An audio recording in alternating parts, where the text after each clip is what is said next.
Last stop, South Africa, was absolutely breathtaking. Right now we're at our final stop of our Intelligent World Drive, the United States. Los Angeles looks quite familiar, yet it has many different things to offer to us, and we're going to take a look at them right now.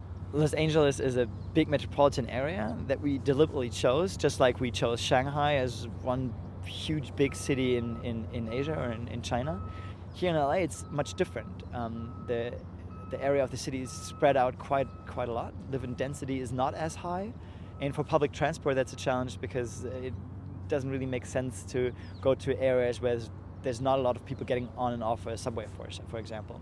So self-driving cars are a really good technology to solve mobility needs in a big spread out area like Los Angeles, where people not necessarily commute from the city center to their suburb and back, but a lot of people commute from one suburb to another. So traffic is spread out all over the city, and the technology we're working on, we believe, will be able to facilitate mobility needs and ease mobility constraints in big cities like these in a very positive way. In most places in the United States we find so-called center turn lanes, a lane in the middle of a road that you use to turn left, but the oncoming traffic uses the very same lane to turn to their respective left too. So first of all, we need to make sure for a self-driving car that when it uses this lane to turn left, that it recognizes the oncoming traffic, make sure that it only turns when it's free, obviously.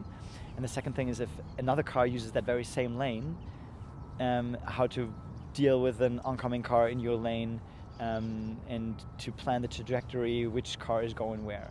That can be quite tricky, even for a human driver to figure out.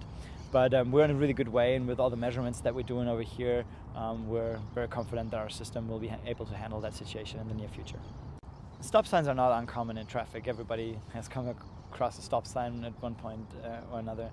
In the United States, we have four-way stop intersections where the law says the person that arrives at this four-way stops first is the first one that can go again. So for a self-driving car, the challenge is to determine who came to that intersection first or last. Is it my turn to go, or should I wait? And for that you need some sensors that look to the left and right quite far and to determine, is the other car waiting, is it my turn to go? And that can be quite tricky as well. So those are some of the situations that we're looking into more detail. Many intersections in the United States work with stop signs, and we found some intersections that not only have 4 streets meeting each other, we had 6 or even 8 that came together at one point that worked with all stop signs. It's been quite tricky to see, even for me as a driver, to see which car arrived before me and which arrived after me. So when was it my turn to go? For a self-driving car, that can also be a challenge if there's not really guiding lines on the intersection, and many cars that arrive there that are sometimes obscured by some infrastructure or other cars. So I still need to make sure that I can see if this car arrived before me or after me. And that's something I have not seen anywhere else on our trip. I was personally quite surprised about some pedestrian crossings that we came by with our car, as there were parked cars on the side of the road that obscured the view onto that pedestrian crossing. So even for me as a driver, it was not so easy to see if there was a pedestrian that wanted to cross the street or no. So same challenge goes for the self-driving car. It needs to see, is there a person that wants to cross the street that I need to yield to so the person can safely cross. The difficulty with that is that the laws of physics still apply even for self-driving cars. We can only brake for a pedestrian that wants to cross the street as soon as we see him with our sensors, or me as a driver with my eyes.